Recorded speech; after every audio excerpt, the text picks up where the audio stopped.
Hello everyone and welcome back to a new episode of Let's Talk Business. Today we're going to be talking about how to save money with a low income. I already did one video called how to keep track and organize your finance. You might want to check it out because it really goes hand in hand with this one here. Also guys, if you haven't and you enjoy my videos, please make sure to subscribe to my channel. Are you ready?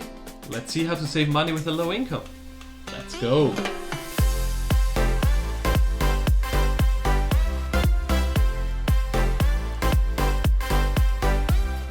Alright ladies and gentlemen, here's the deal and here's the truth. This is not a video called how to make quick money tutorial or how to become rich overnight, how to get rich in your sleep and all these things. This is not that, okay? There is no such thing in my opinion. The other thing that we need to take care of is we have to understand one very simple thing. Now to save money, we have two options. We either increase our income or we cut our expenses.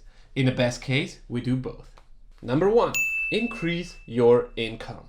There are many ways to increase your income, right? Now we just have to figure out what works best for you. What you can do, for example, is get a second job. You can start selling things that you don't need or don't use anymore, like old clothes or your old PlayStation, whatever it is. It all can make money. My favorite is be a service, right? Find out what your passion is beside your job or whatever you're doing. What do you do when you spend your free time and how can you make money with it? Now this is basic entrepreneurship, right? What am I good at and how can I make that one a service for somebody else? Let's just do a quick example, right? Let's say you're an artist and your passion besides acting or whatever you do is cooking and baking. Now you can do that for free and give cookies and everything for free to all your friends, which is very nice. Thank you very much. You can also every now and then start organizing an event for your community where you basically tell them, hey guys, $5 and I'm gonna show you for 2 hours how you can prep a meal for a low budget, for example. Or baking with a very low budget, whatever it is. There are so many opportunities. The list is endless, guys. And please, don't ever tell me that you're not good at anything else, because that's just not true. Every single person has one hidden secret passion. Like I said, it's not like in the cooking. You don't have to be Gordon Ramsay to create a nice, easy, good meal. You can do that. You can be a service. There's plenty of people that don't know how to cook, right? Number two. Now for this video, let's use this actual situation where we're at, right? With COVID-19 and the whole lockdown and it's a very tough time. So a lot of people are actually reevaluating their financial situation. So because of that, let's assume there is no way for us to increase our income, right? What did we say we do if we can't increase our income? We lower or cut our expenses. This is the part where you have to become the best investigator of your own financial situation. Now dig out all old bank statements, credit card statements, whatever you have, and start investigating. What you have to find out is what your biggest expenses are. What are the patterns that you spend money? Are there recurring things? Are there old subscription for, I don't know, things that you don't even use or need anymore, or apps on your phone? Nowadays it happens so fast that we subscribe for things, we forget about it, and $2 go there every month, and $1.50 here, and $3 here. There's an endless list. So check on your statements where your money goes away and what are the things that you don't need and you can cut. One of my favorite things to cut when you need money is your daily Starbucks coffee. You don't need it. You survived COVID-19 so far without Starbucks because it's closed, right? It works. It's not magic. You can make it without coffee or you can make your own. Because here's the thing. If you spend $5 at Starbucks for every single day of your life, times 365 days, we are at about $1,825 a year. Put that into your student loans. What do you think about that? So, like I said, find out where and how you spend your money by investigating. One little bonus, this is my personal rule, 30 days. Every time you want to buy something new, you go on Amazon, you want to look for a new camera or new shoes, whatever it is. Take a 30-day period before you buy it. If after 30 days that you had the initial thought of buying it, you still want it, go ahead and do it. But don't buy just out of your impulse, okay? Promise? Number 3 Use apps on your phone. We all have smartphones. Use those apps to help you save money. I personally have my favorite, which is Acorns.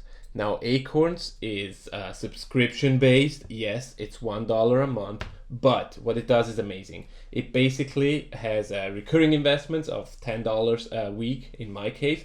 Plus, it rounds up every time you use your debit or credit card to the next dollar and saves that as well.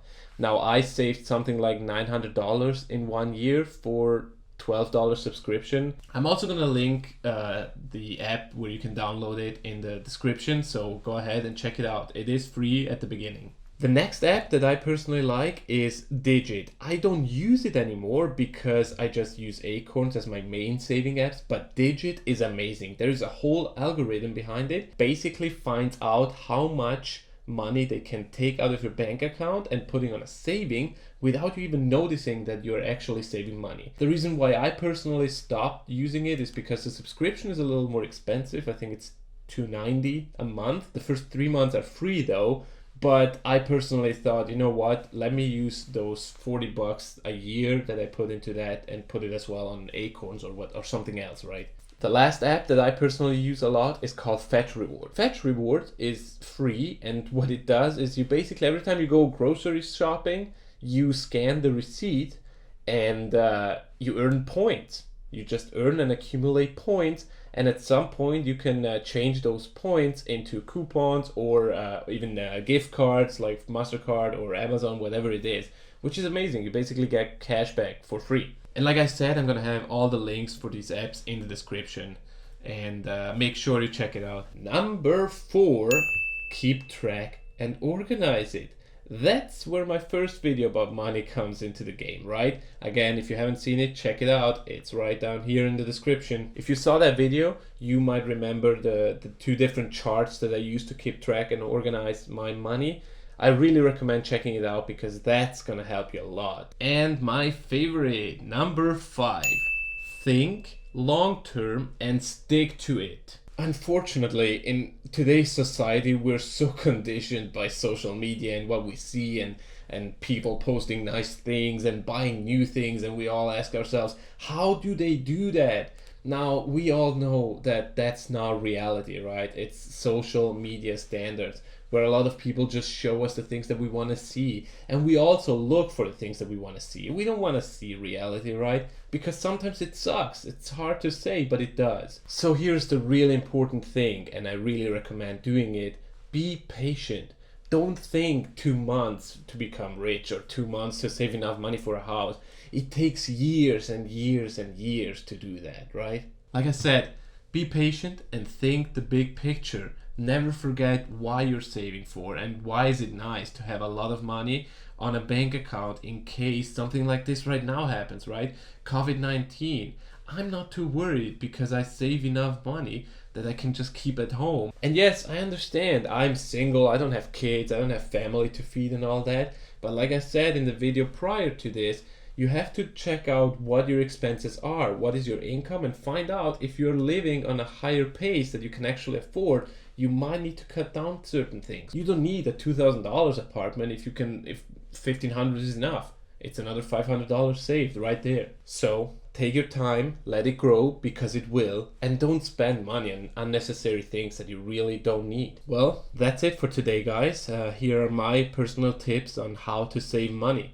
I really hope it was helpful. I hope you enjoyed it, and I hope you learned something. Let me know in the comments which tips you're gonna try personally, and let me know how it works out. As well, feel free to give recommendation. If there are things that you personally do to save money and I didn't mention it, let me know. I really love to learn and expand my personal horizon as well. And one more, if you haven't subscribed and you watched it so far, you probably liked it, so feel free to click that little subscribe button and the little bell to get notified. Time to say goodbye, guys. Thank you so much for watching this. Thank you so much for your support. I really appreciate it. It motivates me every single day to do more, to create more content, to help you guys even more every single day.